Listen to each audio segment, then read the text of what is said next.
Welcome to the Springs in the Desert podcast. We're those friends that you can take with you wherever you are on the path of infertility. Hello and welcome to the Springs in the Desert podcast. I'm Anne and I am your host for today's episode. And I am joined by a very special, important guest, my husband, Keith. Hi, Keith. Welcome. Hello. Now, I was going to say that this is your first appearance on the podcast, but it actually is not. And I looked it up. Yes, it's your second. So on June 17th, 2020, we were still pretty much a baby ministry. We did a Facebook Live with other members of the team, and it was on communicating with our spouse, family, and friends through infertility. And you actually appeared on that podcast episode. And I have to tell you that that is, to this day, our highest rated podcast episode. It has 483 plays. So if you have not listened to it, listeners, please go back, go into the archives, and you will hear Keith Koshute's first appearance on the podcast. What do you think of that, Keith? That's pretty cool. That's pretty cool. Yeah.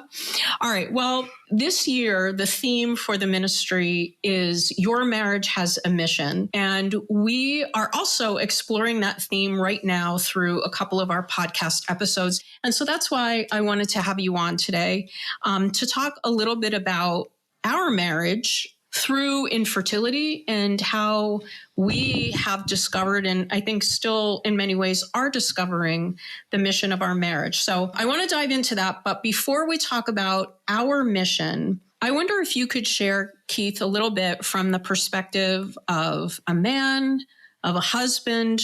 What was the experience of infertility like for you when we were first kind of going through it and really in the thick of things? And then talk a little bit about how it is now that we've been married for 14 years. You know, we've pretty much come through it. How is that experience different? Well, I didn't know what to expect. You were going through most of the process, getting blood tests. I did help you do the charting. Right. But you were the one that each month was going through the different blood tests. And then when you had to give yourself your own shots. Mm-hmm. So I was kind of in the background. I didn't have a lot of expectations because I didn't know what to expect. We were both older and I didn't know. Mm-hmm. I'll say it now, and just like then, I mean, I was happy just to be married, grateful that, we met and got married. So I didn't know what to expect. Mm-hmm. And so because of that, I really didn't know how to react too much. And so then I learned how to react to you. But then I became sensitive, knowing that things weren't easy for you and you were dealing with disappointments. Mm-hmm. And so my first instinct is to, try to cheer you up, make you happy, because, mm-hmm. You're going through a rough time going through this process. Yeah, I mean, I think during that time, I had periods where I was very emotional and I was crying, or I would kind of shut down. How would you describe yourself at that time, kind of emotionally speaking, or in terms of your faith, things like that? I mean, my faith had never changed or never lessened. I was kind of guarded, just as the way I am with some of my emotions, because it was mm-hmm. something that I never had to think about or deal with. Mm-hmm. So I was kind of more guarded and not quite as outwardly emotional as what mm-hmm. you were.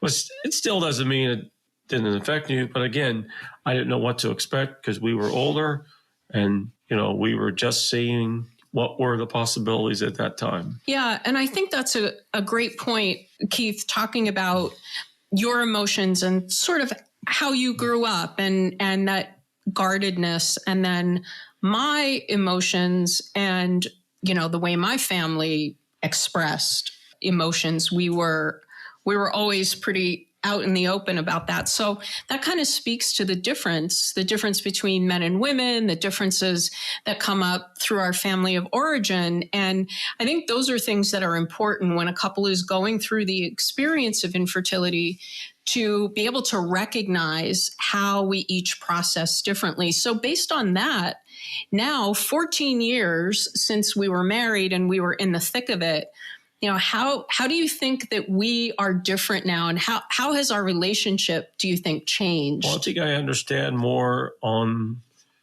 what affects you, and I can pick up on clues when you are not feeling well or down. Mm-hmm. And then it's my instinct to do whatever it is to help you not be down, to brighten your day or do something nice for you, so you don't dwell on that, whatever issue it is or problem, because I know how you react to things, whereas 14 years ago, I didn't. Yeah, I mean, we were still really learning a lot about each other. And, when you face something as difficult as infertility, or really any cross that comes around in marriage, there's a certain learning curve, isn't there? Yes. Right? Yeah.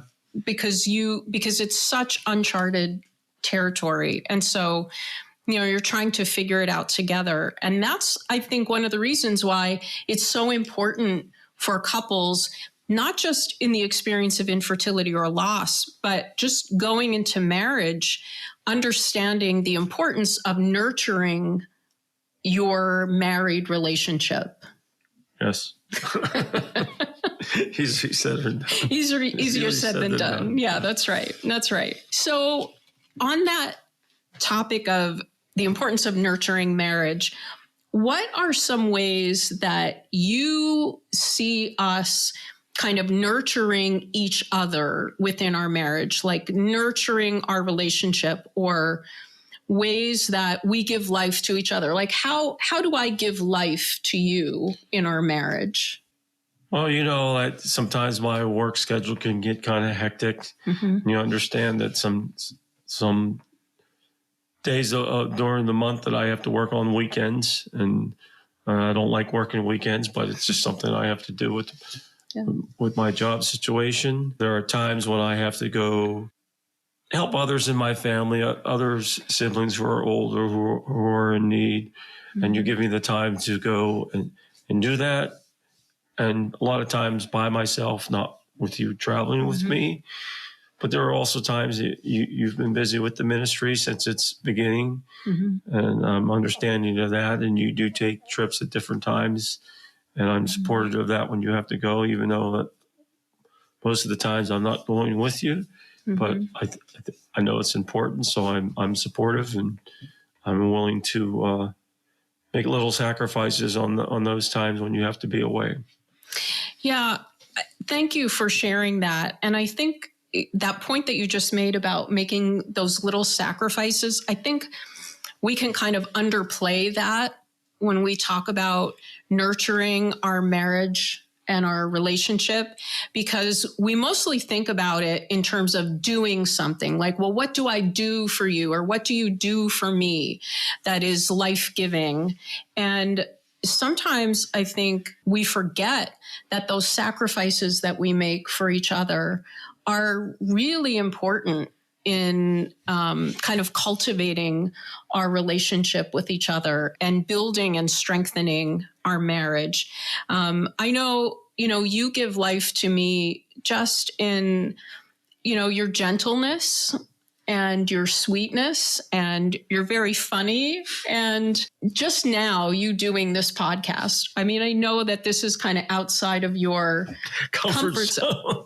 That's right. It's outside of your comfort zone. And yet it's something that you're doing, not just for me, but because of the experience that we've had together as a couple through infertility. And I think, we'll get into this a little bit in a couple of minutes, but I think something that I've seen in you is just that growth in understanding of what this cross really means, what it can do to a marriage, and you're being able to see the real need for that accompaniment with other couples. So you give life to me in that way. Thank you. You're welcome. All right. So we are talking, as I said, all this year in the ministry about how your marriage has a mission. And I think for us, our mission obviously didn't turn out to be raising kids of our own. But what do you see, Keith, as the mission that our marriage is called to? Well, we have some more free time than most people have who have children. Mm-hmm. So we're able to be fruitful in helping others. Mm-hmm. And a lot of times, since my side of the family is pretty large, there's a lot of nieces and nephews to kind of mentor.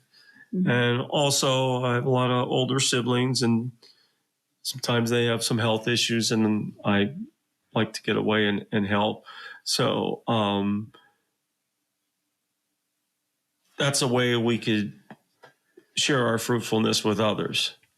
Yeah. And I think, the idea of the mission of your marriage, I think, doesn't have to be something that's static. I think it's something that is dynamic, that it always changing. That's right. Because I think, we're in different seasons. There's different things happening in our lives with our schedules, with work. I know early on in our marriage, I was laid off from my job, and within a year or so, my mom got sick and she passed away, and we moved back to Central PA. So we had to reevaluate a lot of things. So I think the idea is that it's not, we have to discern the mission that God is giving us, and then that's like a straight line through the rest of our lives. I think our mission, we have to constantly, reevaluate it and look at where we're being called at any given moment. Yes. Okay, so you are the gardener of our family. I have shared with people in our small groups before that I am the killer of all plants, and I don't even touch the flowers. I put them in a vase, and then I forget to fill up the vase with more water. But you are very attentive to the garden. So what is the purpose as a gardener? What is the purpose of pruning the plants, and how does that end up helping to make them grow? And I just want to say that we have these beautiful flowers outside. I call them snowballs. What are they really? Hydrangeas. Yeah, they're hydrangeas. And I know there's a certain time, I don't know when it is. It's at the end of the summer, I think, when you go out there and you... the late fall when it starts to after the frost. Okay, so again, this is why I'm not the gardener. But you go out there with those big shears, and I remember the first time you did it, and I thought, wow, you're just hacking away at them, and then there's like just these sticks, and they look so ugly. And I remember saying, oh my gosh, what did you do? Well, some plants, to ensure that they grow better than in the next season, you have to prune old growth, and so that by the time spring comes, that they will generate new growth and new shoots, and especially with flowers, so you on occasion have to cut them back. Grapevines, you usually trim them back so they grow, more healthier. And even rose bushes. Rose bushes are very finicky, and you really have to prune most varieties of roses. So you have to do it to ensure better growth and new growth. So I think the pruning doesn't always look pretty. No. And it's not necessarily something that's desirable. Like it's necessary. It's not glamorous. That's right. It's not glamorous. And it can also, I think, in a way, feel like it's counterproductive. Like I thought, oh my gosh, you're hacking up these plants, but it's a necessary purging, right? in order for the new growth to happen. And I think that that's a great metaphor for many of the crosses that people carry in marriage, but particularly it's meaningful to me because you are a gardener. It's meaningful to me in our marriage. And when I think about the cross of infertility that we've carried. So there definitely have been times that we have been pruned, for sure, through the experience of infertility, but also through some other things that have happened in both of our families. And I think there can be this tendency, just like my reaction to you pruning the snowballs, why are you doing that? It looks terrible. It's not pretty. And I think we can feel similarly when God sends us these seasons of pruning, where we can feel like we're being not just cut back, but almost cut down. And I know that's sometimes how I felt through the experience of infertility. But I like the metaphor of the gardener and this idea that whatever pruning we go through is hard, it's not pretty, it even hurts. But ultimately, it can lead us to new growth. And so I wonder if you can talk about any new growth you have seen either in yourself or in me or in our marriage through this experience of infertility. Well, I think we know how to give actually some advice to, like I mentioned, nieces and nephews, since we have a lot that are getting married.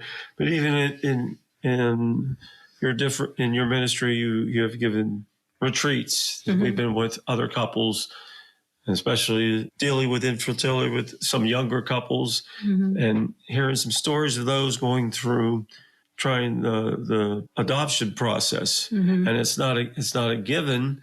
And I was glad to see that while they're having struggles, even for those who are trying to adopt, they're not abandoning the church and the church's teachings. That was made me feel really good as being older, much older than some of these couples, to hear them.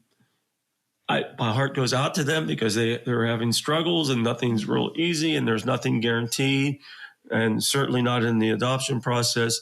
But how wonderful it is to hear that they were more concerned with staying loyal to church teachings than abandoning that and doing whatever it takes to get it.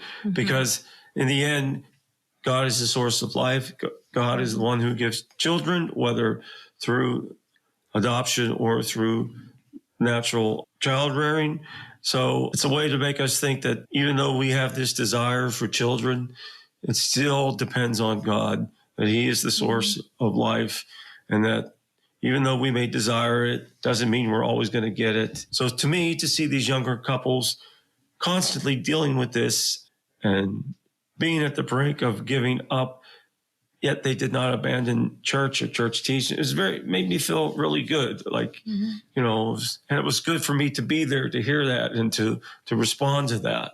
So in a way, we can give some more perspective to those who are in the middle of going and much younger and don't know if they're going to continue on, but yet they don't realize, because of their faith, their trust in the church and church's teaching, they're already blessed by doing that. Yeah, I think that that's so true. And I like the idea that you said we can sort of give some perspective. And I mean, we're not perfect. Our marriage is imperfect, but I think we can kind of show in a way that it's possible. It's possible to come through this. Whatever happens, some people will end up getting pregnant. Some people won't. Some will adopt. Some will find other pathways for fruitfulness. But in the end, I think, you mentioned this in a conversation we had earlier, that the greatest gift is that we have each other and that we have the sacrament. Yes. We're still in the sacrament of marriage, and we still have a role to play for each other in reaching our eternal goal, which is salvation. Yeah. So part of our mission is to help each other to get there. Yeah, that's right. That's a good goal. That's a good mission. Right. Go Team Koshute. That's right. That's right. Well, Keith, thank you so much for stepping outside of your comfort zone and joining us again on the podcast. What do you think? Do you think you'd want to come back again? Maybe. Don't hold me to it. All right, I won't. Listeners, thank you so much for being with us. God bless you, and we will see you next time on the podcast. Thank you so much for joining us for this Springs in the Desert podcast episode. We would be so grateful if you took a minute to rate and review us so that we can reach more listeners. Don't forget to check out our social media pages on Facebook and Instagram, and go to our website, springsinthedesert.org, where you can sign up for our newsletter and community prayer list, read our blog, and register for virtual and in-person events. Most importantly, remember that God loves you so much, and so do we.